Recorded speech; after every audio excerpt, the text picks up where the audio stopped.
Hello, ladies and gentlemen. Welcome to Tennis Weekly with Joel, Kim, and Chris on today's Australian Open round three catch up.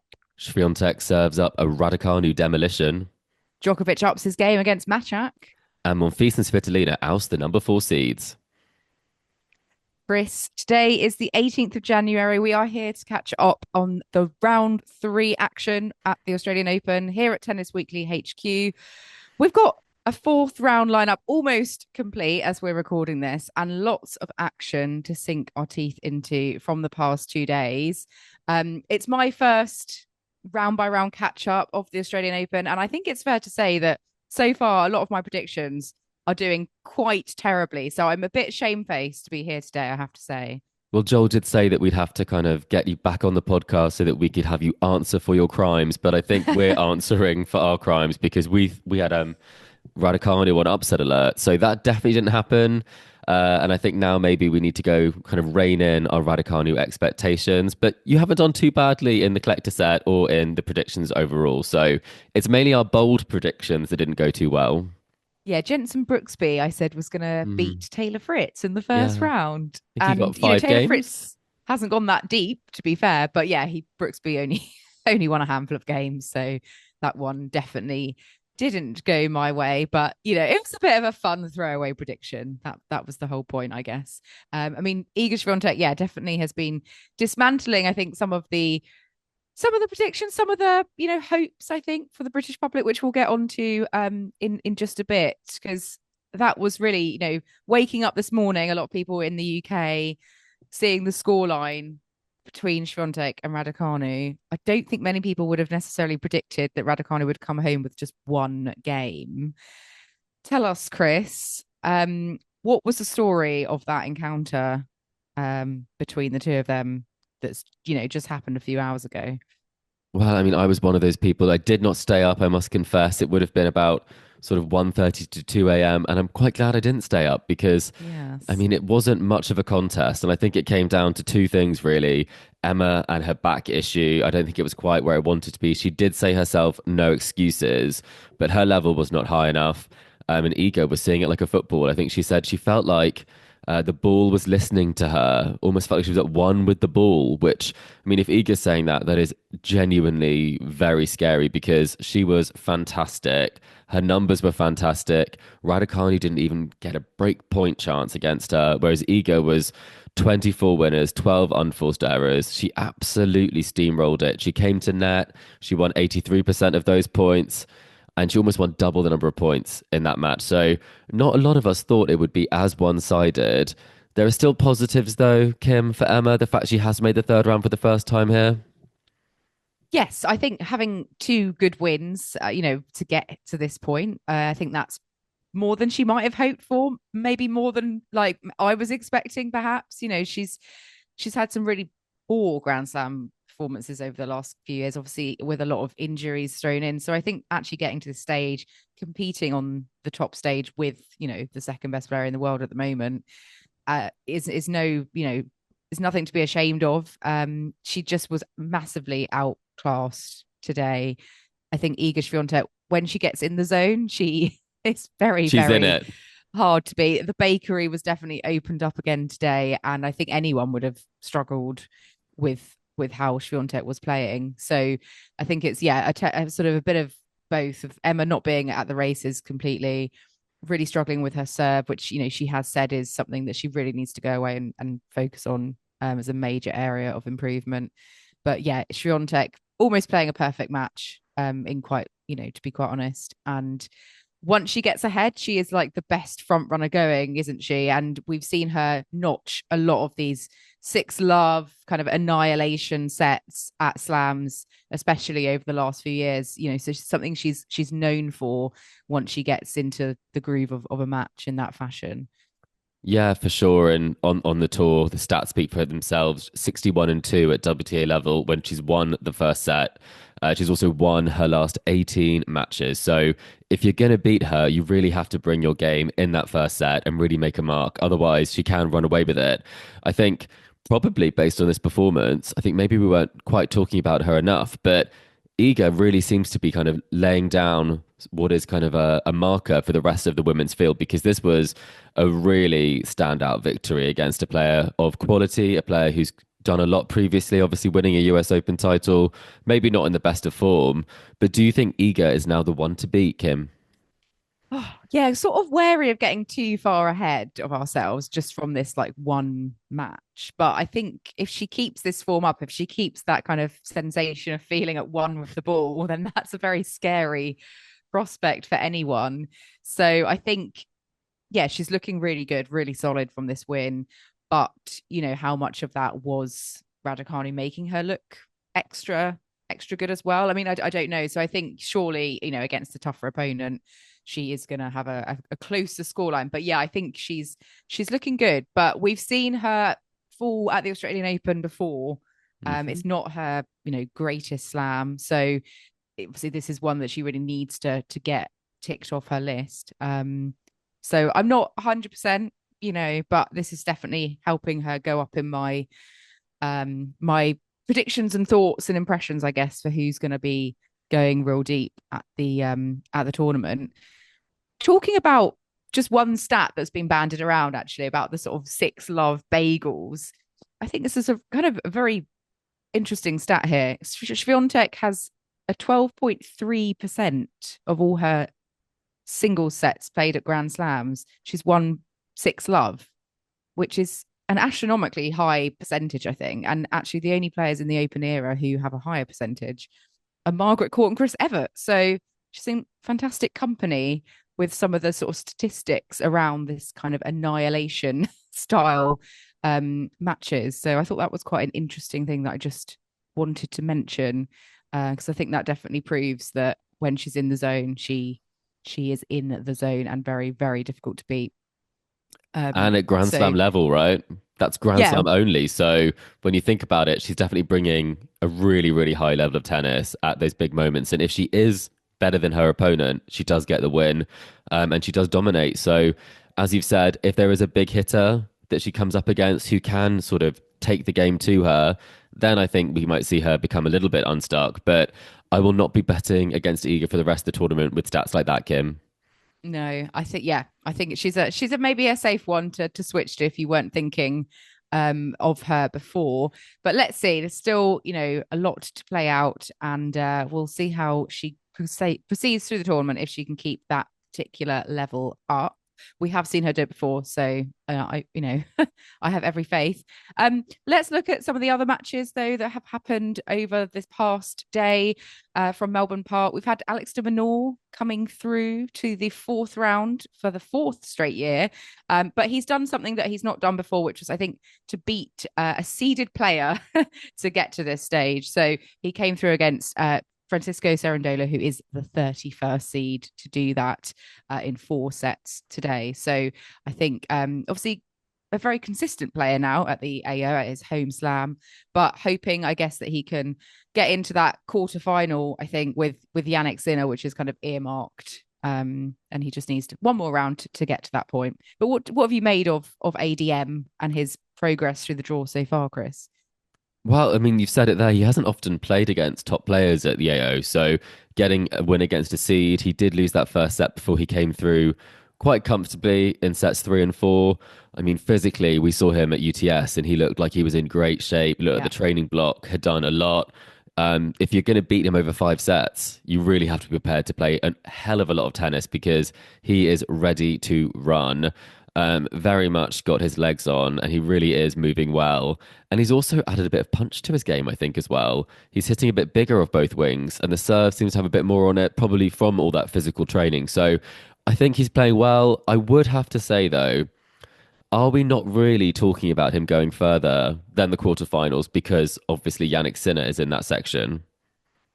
Yeah, I think it's a natural kind of blocker for the draw. But you've got to be there to have that chance. So he just needs to make sure he's at least there, at least getting to that quarterfinal stage to give himself the best chance to have a real crack at Yannick Sinner. I mean, we saw some of the like really fantastic tennis that de Minaur was bringing at UTS in London, and he's kind of carrying on that good form here. So it would be interesting to see if he maybe does better against Sinner than he has before, or if he can just really make, progress against like the world number one at this stage and kind of go deeper, deeper at Islam for the first time. It's going to be a almost not impossible, but it's going to be one It's of the going to be tough. toughest Yeah. asks. So, but he's just got to be there to have a crack at it. He has got Alex Michelsen next, who's, up and coming young American player who's had some really good wins this week. So that's not going to be, straightforward or a walk in the park necessarily. But I would, be confident that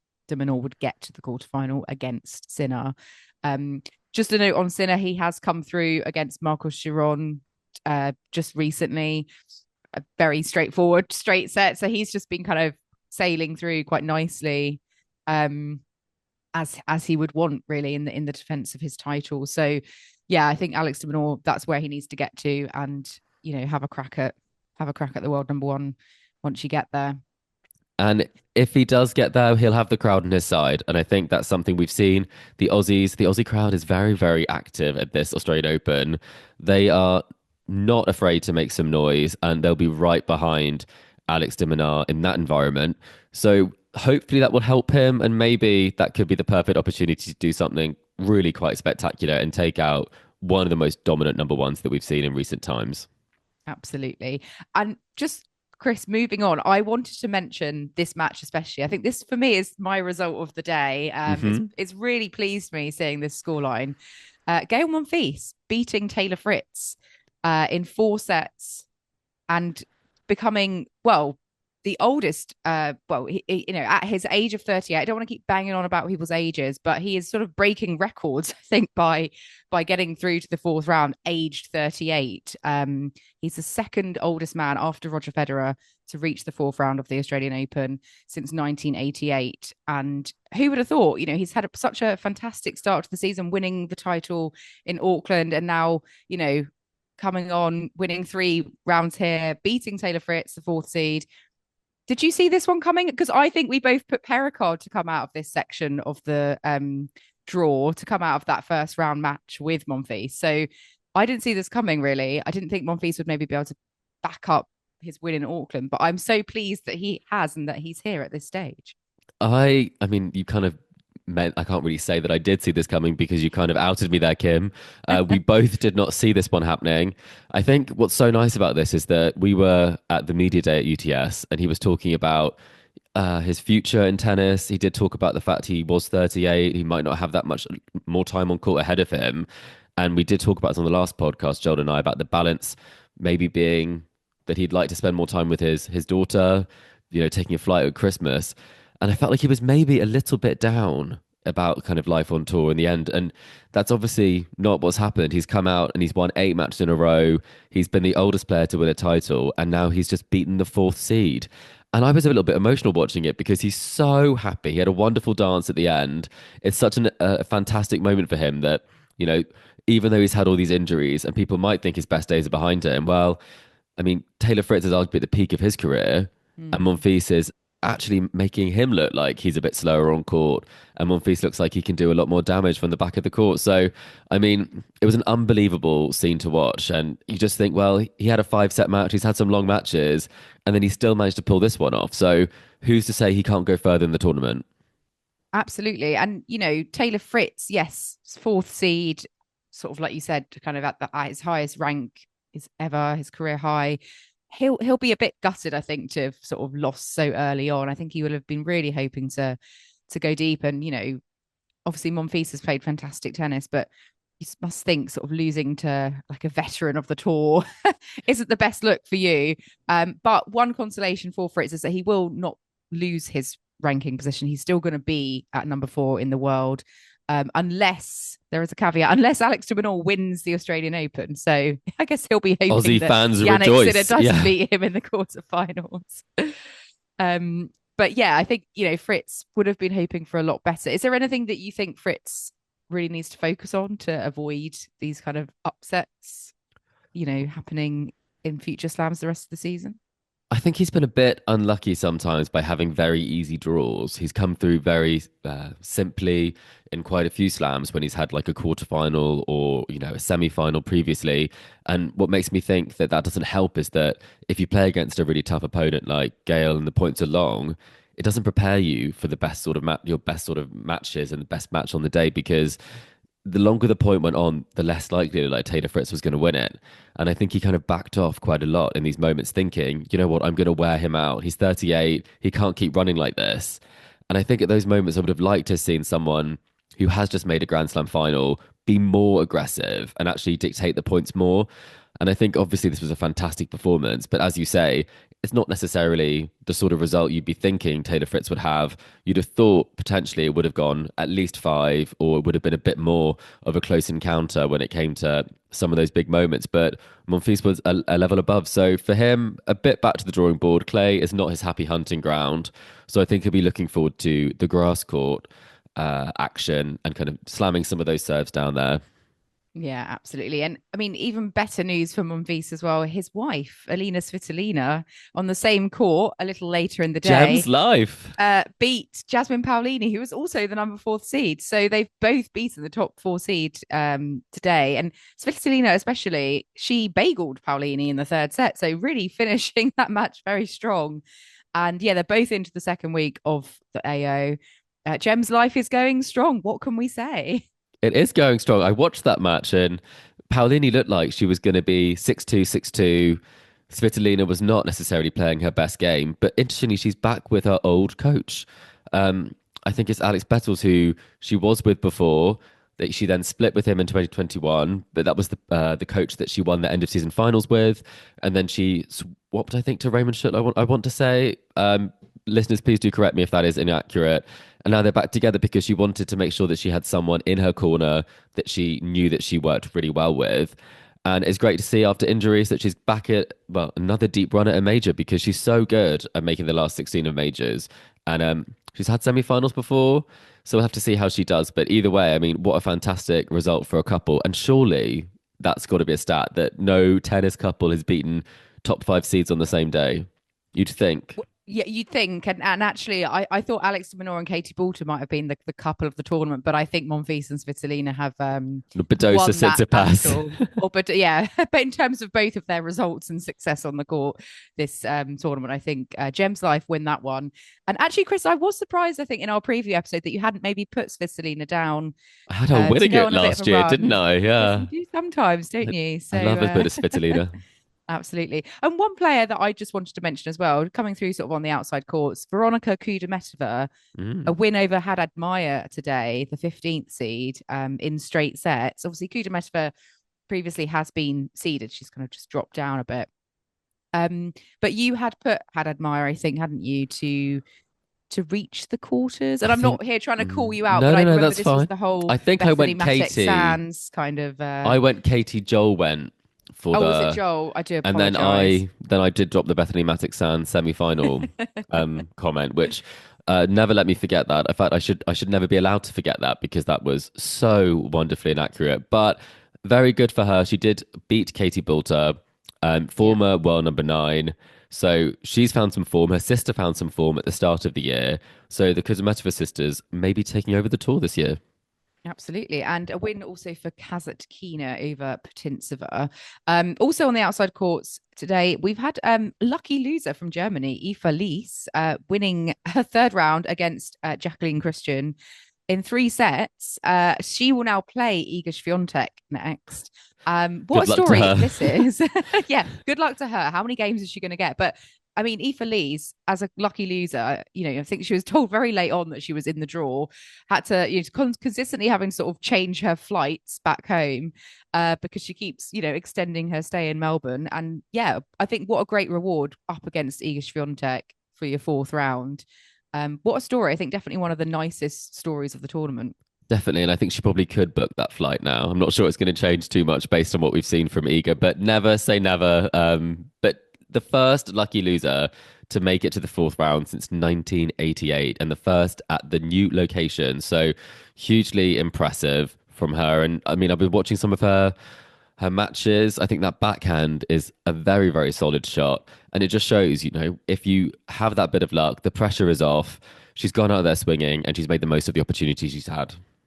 Absolutely. I think sometimes your mindset just shifts when it's a bit of a curveball. You're suddenly giving a chance to go in the draw, and you probably think, well, I've got nothing to lose. I thought I was going to be on a plane home like yesterday. So that sort of freedom probably like makes you just play better. Maybe we should do it more often, like sort of last Just wing chance, the podcast. wild card, sort of not wild cards, but like, yeah, just kind of throw people in, change it up a bit, relieve them of that everyday pressure. I don't know. But yeah, good luck to her. We'll see how she gets on against Swiatek. Maybe the bakery might be having another opening, but let's see. We're going to take a very quick break now. Do join us in the second half, where we'll be taking a closer look at all the action from day 5.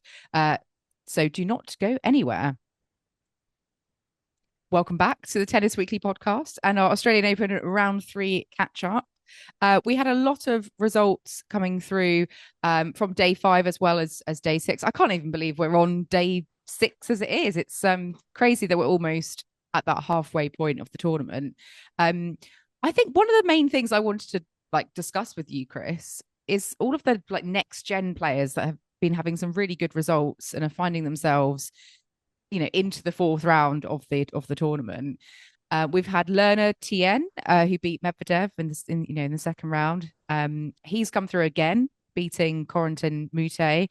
And he's kind of like the new man of the moment, perhaps, especially for American tennis. He's become the youngest man since Nadal to get to the 4th round at this tournament. What did you make of him today, backing up that kind of 5-set win over Medvedev, coming through against Moutet again, showing, little sign of sort of feeling that overwhelm and that maybe physical fatigue from the Medvedev match? What did you make of him today, backing up that big win? We've always talked about how hard it is to back up a big win. It's never easy, especially when you have the focus on you now. And probably he was the favourite in that match against Moutet. Moutet's obviously someone we're all familiar with for his antics on court, not necessarily the tennis that he's playing. He's had some deep runs at some Grand Slams before, but again, he's never been picked as being the next big thing. So I think taking that pressure for Tien and then really doing something with it. Really pivotal first set, 7-6. It was 10-12 in the tie break before he came through the next 2 sets, which probably made it a bit easier for him, settled the nerves. But I mean, it's fantastic to hear that this next gen and the likes of Tien are emulating one of your ultimate tennis player, Rafael Nadal, who did it all the way back in 2005. So Nadal may not be here. His record still stands because the youngest player since, I think, Rafael Nadal, right? So he still is the youngest player to have made that round for quite some time, and also the second youngest American man to make it to this stage. So it is interesting that we're seeing all these performances coming through. A big name, a finalist at the Next Gen final. So it's definitely a case that he's done what most young players aren't able to do, and most young players I would say doesn't include the likes of Carlos Alcaraz. He's not most young players, is he really? He's a cut above, but still, nonetheless, very, very impressive for a 19-year-old. Absolutely. And American tennis, they have quite a lot of, really strong prospects from their youngsters, because they've also got Alex Michelsen, who came through against Karen Khachanov. So he's through to the 4th round, obviously going to be playing Alex de Minaur, coming through against Khachanov today in straight sets. That's 2 young Americans now. They've both gone further than Taylor Fritz. So it's great for American tennis that they've got this kind of cohort of youngsters, along with the likes of Ben Shelton. Any thoughts on Alex Michelsen? It's nice also that maybe him and Tien are sort of thinking who can go the furthest. They've got a bit of competition there. Well, he actually had quite a lot of hype about him a couple of years ago. I think people really thought he'd be the next big thing. And then maybe there's a few other players who have kind of come on as well, quite a lot. So I think it's actually great to see that he is putting the results together. I think for American tennis, it's also great that we have got these younger players coming up. I think there's been a bit of a lull since some of the big names like Andy Roddick. We've seen that quite a lot on the men's side, obviously, not on the women's side. Serena has been very much present, and so is Coco Gauff, obviously. So I think that what's nice about this is that even if there's a rivalry between these 2 players, it reminds me of when you have those American players from previous years and decades ago in the Open era, when you have those sort of rivalries between the Americans. I think that's really great for tennis. I think it's great for sport. And I think it's great for the viewing numbers. So fantastic to see this. And he's the youngest man from the States. Um, since he's the second youngest, obviously, since Andy Roddick. I wonder who the youngest is. But I would say what's nice about this is that they're getting it done and getting it done, winning matches as opposed to losing them. They're really playing great tennis and front foot tennis and no sets dropped. Unbelievable. Yeah, I mean, America have had a great tournament, really. They've had 6 men and 5 women into the third round, like who had reached the third round, which is great for them. And with Michelsen and Tien, it's kind of spearheading that male kind of next gen cohort. It is interesting. And I wonder actually, with the next gen have had some great results here. Like, I mean, Mensik, he beat Rude in the second round, but I know he did lose. And we had Fonseca taking out Rublev in round one, obviously then went on to lose. But, the likes of Tsitsipas, Rublev, Rude, Medvedev, all kind of losing in this tournament to next geners. So is the next gen, that the current next gen, already sort of taking over the sort of last generation of next gen? And are the likes of the Tsitsipas's, Rudes, Rublev, can we discount them from ever really getting to that point of where they're going to go deep and win a slam? I know Medvedev has won a slam; he's got to several finals, but is it game over for Tsitsipas? Is what I'm saying. Really, is it too late now? The likes of the next gen are coming up and stealing their thunder. That's a big question. I think they are kind of the not quite generation, aren't they? A lot of those players like Tsitsipas, Rublev, Rude, obviously all getting very close to winning slams. Tsitsipas getting a final, Rude having multiple finals as well, and then Rublev obviously not quite making it past the quarterfinal stage. And some of these players are actually have a shot at making the quarterfinals, age 19. So I think there's definitely a case to be made that maybe the talent level is a bit higher, the generation below the current gen, if we're calling them that. Alcaraz is obviously kind of in between age wise, and so is Yannick Sinner. So it feels like there's this sort of like 23-year-olds who are doing really well, like Jack Draper, Yannick Sinner. We've got some really good players at that sort of age. And then we have these sort of 18 and 19-year-olds who were doing so well on the tour. I mean, Mensik took out Rude. We've had great results from other players, like Michelsen's also taken out Kachanov as well. So two 11 to 20 seeds. So it does make you think that potentially it's just a more talented generation. That might sound a bit harsh because obviously we have got players who are still in the draw, like Zverev is still in the draw, who's very much from this generation. But it does make you think that, the Nadal, Federer's, Djokovic's were that cut above. And maybe we're seeing another generation that are that cut above as well. Yeah, I think so. I think it's I guess you get these kind of generational shifts, and it's we know it's early days. We don't know how these players' careers are going to fare, and I wonder actually if having the next gen finals a bit later has like helped some of them come in at the start of their AO a bit more like tuned in. I don't know, that could be just me thinking that, but yeah, I'm definitely going to be keeping an eye on these players over the course of the next weeks and months to see if they can keep up some of the impressive wins that they've had so far this year already.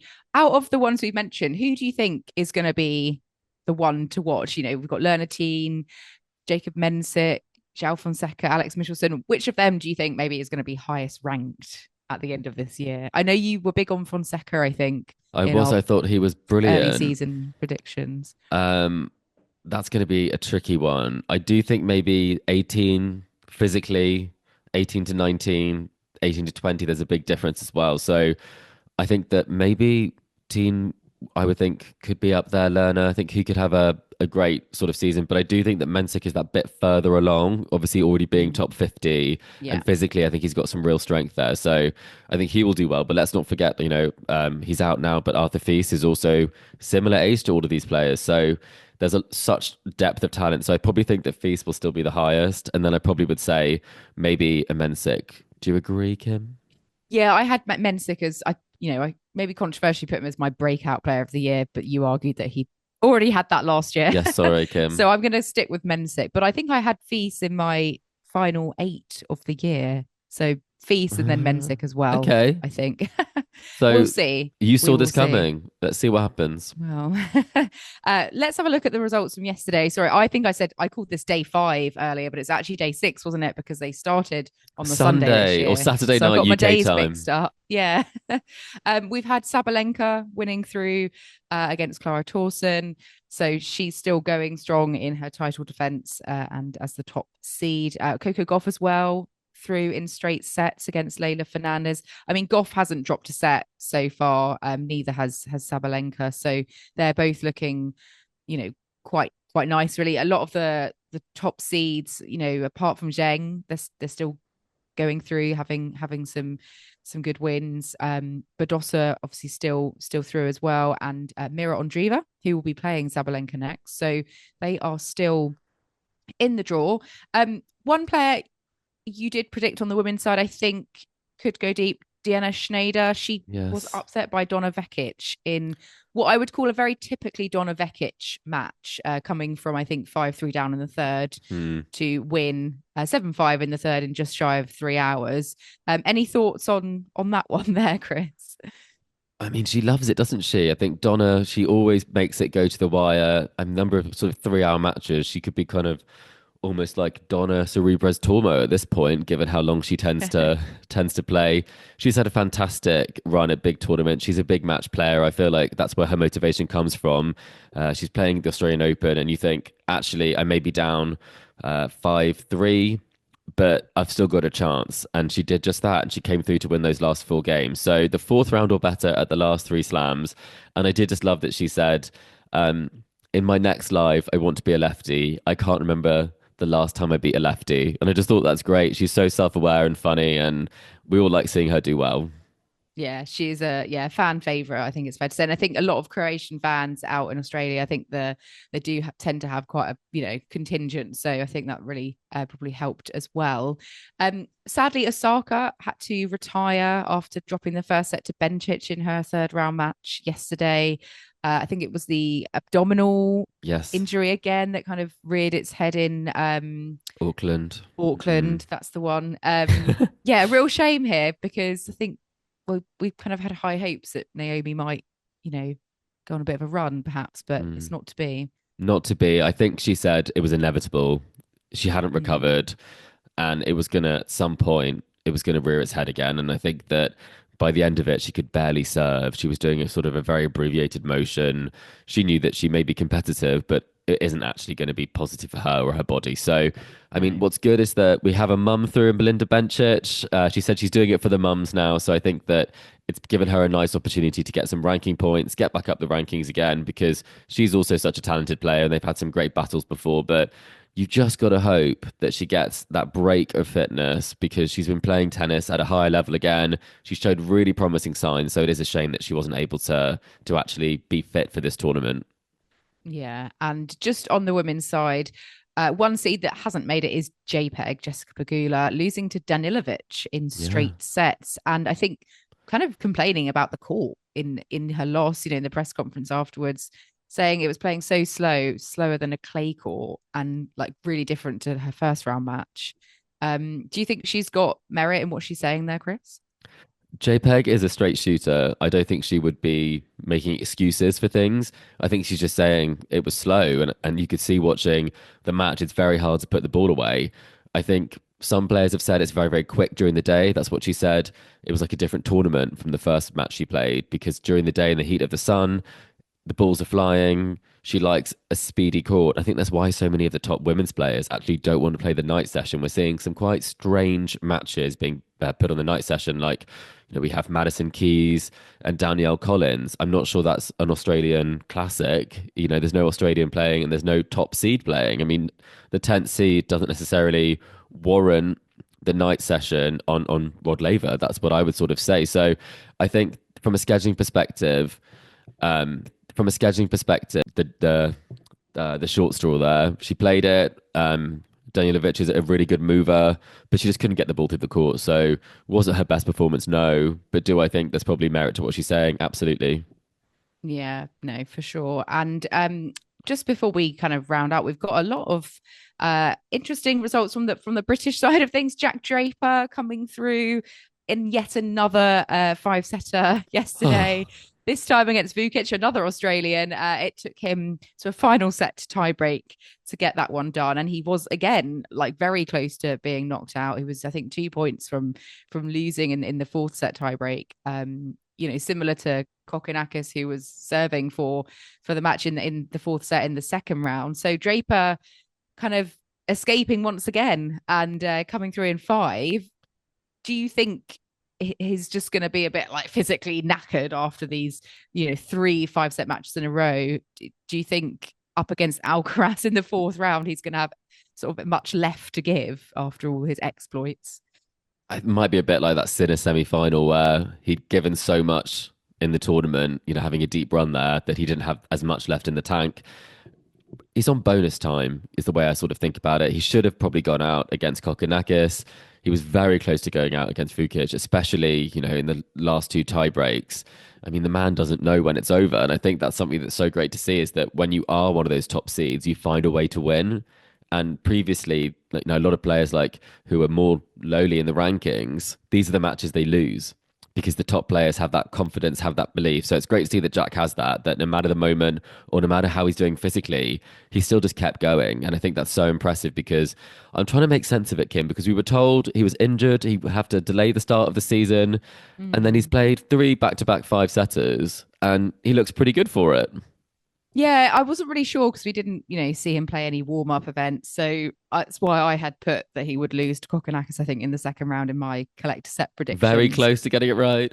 Yeah, I was really close, but obviously I wanted to be wrong. I was watching that match thinking, come on, Jack, prove me wrong. But I don't envisage he's gonna have too much to bring up against Alcaraz. Although Alcaraz, did win through, but he did drop a set to Nuno Borges. So Draper could snatch a tiebreak or something, perhaps. But I think go he's big, just hasn't he? Big early. Yeah, go big or go home. If he gets embroiled in a long match, I just don't think he's going to have enough to physically there after this week. But yeah, it's great for him to get that experience of coming through in 5, and that in itself is good experience sort of to bank for future slams. So yeah, he's had a decent enough tournament. All considering, he's justified his seeding, as the 16th seed by getting to the fourth round, which is great. Jacob Fernley, the other Brit, did fall in straight sets to Alex Zverev. So I think that's, Fernley has had a really good tournament, and losing to Zverev in straight sets is no sort of, nothing to be ashamed of as well. It's been great to have Fernley get to this stage as well. And I suppose last but not least, Chris, we do need to talk about Novak Djokovic because he did come through in straight sets against Tomas Machac, which I think, the scoreline was actually more straightforward than I thought that match could be. I thought Machac could be, a upset alert. I don't know. You and Joel both. Yeah. Yeah. 6-1, 6-4, 6-4 looked on paper like a very comfortable scoreline, but actually the story of the match was slightly different, wasn't it, Chris? Djokovic was a bit ill, wasn't very well, was he? He wasn't feeling very well, especially found part of that second set. He said physically he found that quite difficult. There was a medical visit that he had to have. So he had to have some prescription drugs to improve his play. He did sort of say, I'm not 19 anymore. I'm 19 times 2 almost. So I think that is quite interesting. Obviously, Monfils is actually 19 times 2. He is 38. So they're both getting on. So I think that it is understandable that you may have some sort of physical issues at times. But I mean, we've seen this before. Djokovic could have one leg and one lung, and he probably still will be able to outrun and outlast a lot of the players that he plays against. But he did say himself, in fairness to you and Joel, I didn't expect to win in straight sets against him. So I think if he didn't expect to win, and he is obviously he seemed to be the greatest of all time, then you have to think that maybe he wasn't so confident about the level he's been playing so far in the tournament. Well, exactly. And I think, he knows that he's sort of coming in without maybe the best results or best form. And I think he's just, trying to, one match at a time. Him and Murray, one match at a time. Absolutely. I mean, he's a 10-time champion. So he knows that, out of all those 10 times he's won it, he's definitely wouldn't have played perfect tennis from the word go. So it's he's too experienced to, I think, panic. But yeah, he's still there, and you can't rule him out because it's Novak Djokovic. I might start saying my age in that way, sort of 17 15 times times 2 two, yeah, plus something. Yeah, for my exactly. birthday this year, perhaps. I don't Yeah. know. It's a nice way Might of make putting it, isn't it? But he yeah. um he had a few issues with the crowd. The crowd are actually causing quite a lot of problems, aren't they, Kim? We mentioned it a bit earlier.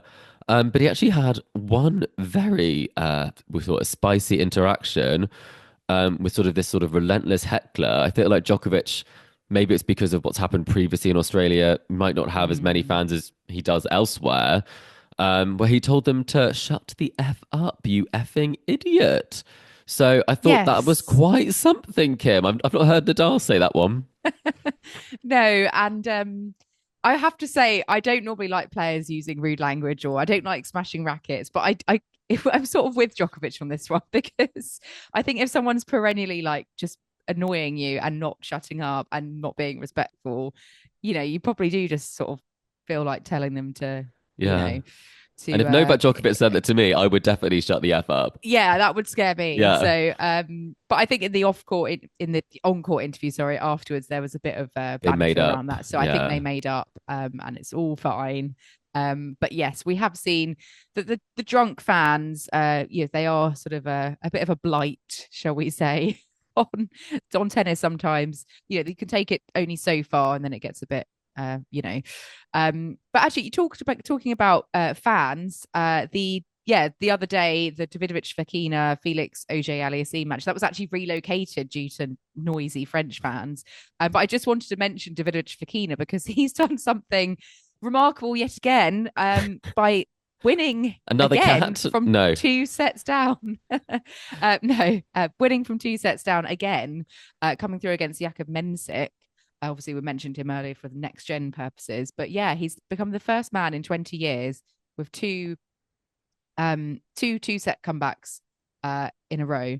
So yeah, surviving very marginally Yeah. into the fourth round. Doesn't make it Davidovich easy Fekina. for himself, does he, Kim? Never has done. Winning the hard way. Tough losses for both of the players that have played against him. I mean, we'll have to see how he will feel going into the next round. But I mean, a great result for him because no one was talking about him prior to the tournament, and he's actually sprung a couple of surprises there. No, I mean he was, formerly like seeded player, wasn't he? But Mm. he's just had a poor season last year. He's gone down in the rankings and sort of flew under the radar. But yeah, here he is with some scraping through to the fourth round. I was a bit upset by him beating Felix because Yeah. I really had hoped that Felix would have a good run Do here, especially something. after winning in Adelaide. So Mm. yeah, it was a bit of a shame for Felix, but yeah, ADF obviously refusing to lose at the moment. And yeah, I think that kind of pretty much brings us to a close from our third round catch up. I did love, just before we go, I did love in the Badosa match actually against Kostic. She was getting annoyed. She was down 4-love at one point in the match, and she was kind of, going to her box and talking, and annoyed as you are. And I think Tsitsipas was telling her to calm down, which she did not appreciate. And she waved her racket at him and said, would you like to come and play in my place? So a bit of aggro between Tsitsidosa there. But I think she's got the upper hand because she's through to the fourth round. She did come through against Kostic, and Tsitsipas was out in round one. So, you know, Sits past the wag. That's his official capacity. Just don't annoy Badosa when she's playing, or maybe it fired her up to win that match. possibly, yeah. But I did love that. It's sort of like that kind of relationship. Playing You out on the know, big stage. yeah, Yeah, exactly. But yeah, Gems Life, I think have they're a bit more won that chill, one. aren't they? Yeah. So that brings us to a close. We do have obviously all the fourth round action starting tomorrow. We have got Sabalenka on Driva, very exciting. That one, Gauff Bencic, Draper Alcaraz, and Djokovic Lehechka on Rod Laver. And then we also on Margaret Court have Badosa Danilovic and Davidovich Fekina against Tommy Paul, and out on the John Cain Arena, Vekic Pavlyuchenkova and Umber Zverev for the singles side of things. So a load of great matches there, I think, Chris. Are there any that particularly catch your eye? I am quite intrigued by Andreeva Sabalenka. They had that match in the quarterfinals of the French last year where Sabalenka was kind of injured. I think it'll be interesting to see how that contest looks because Sabalenka has been pushed, has been tested by some of the younger players out there, like Clara Towson, who they had a very tight match. I think that would be particularly good. And I don't want to get ahead of myself because I did get ahead of myself with Raducanu. So I'm just hoping that Jack is able to put on a decent showing against Alcaraz, that he has something left in the tank. Yeah, let's hope it's not an obliteration or a No Raducanu retiring. result Yeah, from today. exactly. Yeah, and I feel like ADF is gonna. I don't think he's gonna come through against Paul. I think Five three sets. three in a row would be too much, but never say never. And yeah, I think Sabalenka Andreeva is the one that intrigues me the most out of that lineup. I think there's some good matches. Looking very much forward to them, and we'll be back on Monday to catch up on those. So, listeners, I hope you've enjoyed our latest episode of the Tennis Weekly podcast. Remember to subscribe to us to stay up to date on all the action over the next week or so from the rest of the Australian Open. We are on Apple Podcasts, Spotify, YouTube, and all major podcasting platforms out there. So if you like what you're hearing, then do make sure to leave us a rating and review on Apple Podcasts or Spotify. Plus, do like and subscribe to us on YouTube and hit that notification bell so you don't miss any more episodes. And this is a video episode, so you're able to watch it on YouTube, but you're also able to follow us on social media to see all the clips, all our highlights from the podcast we're recording across the Australian Open. And that's on Facebook, Instagram, TikTok, and X, and actually Threads now as well, Kim. So if you're not on Threads, we're on Threads. So get yourself there. And if you're not a fan of Twitter, then that's the perfect place for you. And the handle for all of those is Tennis Weekly Pod. You can also purchase, we've got one more tote bag, and that's etsy.com/shop/Tennis Weekly Podcast. You can email us, tennisweeklypod@gmail.com. Do ask us a question or check out our website, tennisweekly.co.uk. And we'll be back on Monday at Tennis Weekly HQ for our round 2x2 catch up of the Australian Open. So I hope you can join us for that. But in the meantime, it's goodbye from Chris. Goodbye. And it's goodbye from me. We'll see you again soon.